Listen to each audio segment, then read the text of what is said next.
বিএনপির ভারপ্রাপ্ত চেয়ারম্যান তারেক রহমানের রাষ্ট্র কাঠামো সংস্কারের ৩১ দফার কর্মসূচি বাস্তবায়নের লক্ষ্যে জনমত গঠনকল্পে পটিয়া উপজেলার ১৪ নং ভাটিকাইন ইউনিয়নের ৩, ৪, ৫, ৬, ৭ নং ওয়ার্ড বিএনপির যৌথ উদ্যোগে ২৩শে নভেম্বর শনিবার বিকেলে ভাটিকাইন ব্রিজ সংলগ্ন মাঠ প্রাঙ্গণে মত বিনিময় সভা অনুষ্ঠিত হয়। উক্ত মত বিনিময় সভায় ভাটিকাইন ইউনিয়ন ৬ নং ওয়ার্ড বিএনপির সভাপতি মোহাম্মদ জসিমের সভাপতিত্বে ও ভাটিকাইন ইউনিয়ন বিএনপির সাধারণ সম্পাদক মোহাম্মদ ইউনুসের সঞ্চালনায় অনুষ্ঠিত হয়। এতে প্রধান অতিথি ছিলেন পটিয়া উপজেলা বিএনপির সদস্য সচিব মোহাম্মদ খোরশেদ আলম।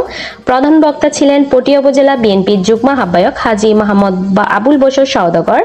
উদ্বোধক ছিলেন ভাটিকাইন ইউনিয়ন বিএনপির সভাপতি ও সাবেক চেয়ারম্যান মোহাম্মদ মাহবুব আলম। বিশেষ অতিথি ছিলেন পটিয়া উপজেলা শ্রমিক দলের সভাপতি মোহাম্মদ সাখাওয়াত হোসেন। বিশেষ অতিথি ছিলেন ভাটিকাইন ইউনিয়ন বিএনপির সহসভাপতি ডাক্তার আব্দুল জলিল।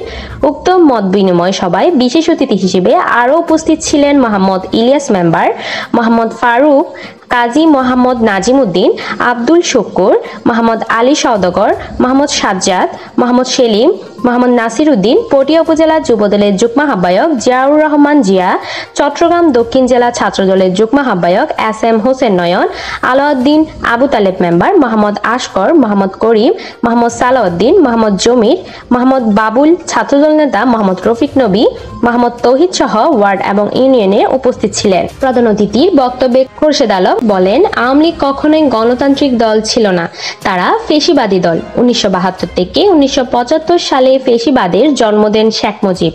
এই দেশে ফেসিবাদের জনক শেখ মুজিবুর রহমান। গত ১৬ বছরে কোথাও কুপিয়ে, কোথাও গুলি করে হত্যা করে বিএনপি নেতাকর্মীদের গুম করেছে আওয়ামী লীগ ও যুবলীগের নেতাকর্মীরা। পুলিশকে ব্যবহার করেও তারা হত্যা করেছে। গায়েবী মামলা দেওয়া হয়েছে। পুলিশকে যেভাবে ব্যবহার করেছে সেটি কখনো গণতান্ত্রিক রাষ্ট্রের সম্ভব নয়।